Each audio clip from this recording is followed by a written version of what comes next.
Hi, I'm Darren, and in this video I'm going to show you the basics of Google Data Studio.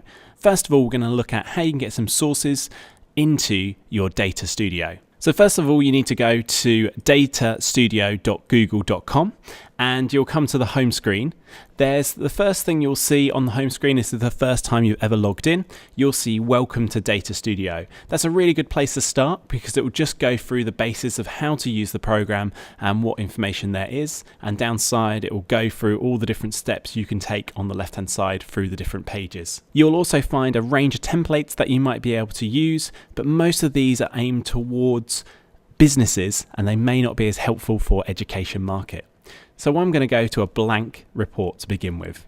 And the first thing it's going to ask you is to add a data source. And I can search through my data sources on here and search for what I'm looking for. So I'll be looking for digital literacies or whatever it might be the name of my report. But in this instance, I'm going to create a new data source down at the bottom.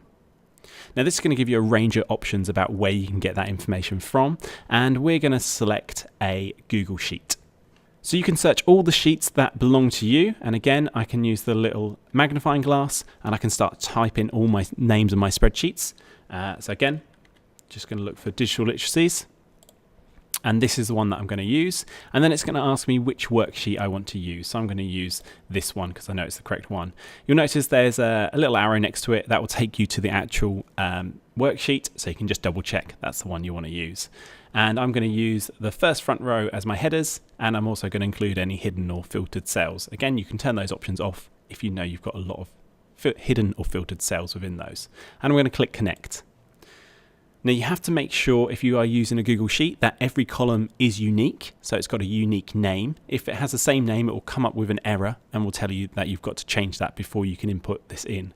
And it's going to bring across, so this is from a form that we had created, and it's going to show me all the columns and it's going to tell me what type of things are in each of those columns. So you'll notice the timestamp one is a date, and I've then got different names of different members of staff and their program areas, which are text-based ones, and then I've got a range of number-based ones along here. And you'll notice the next column along is called Aggregation, and this is where if I know every single time I'm going to use this data, I can set how I want Data Studio to analyze that data. So it might be a sum of it, it could be an average. I want to count all the things in there, I might want to count distinct ones, and I can use all those different things. What I'm going to do here is just going to set that to none, and that will give me some options to change it later on rather than just using it as default. So I'm now going to click on here and go add to report.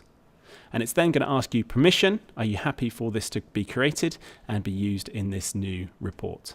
And I'm going to confirm yes. And now we're ready to start the report.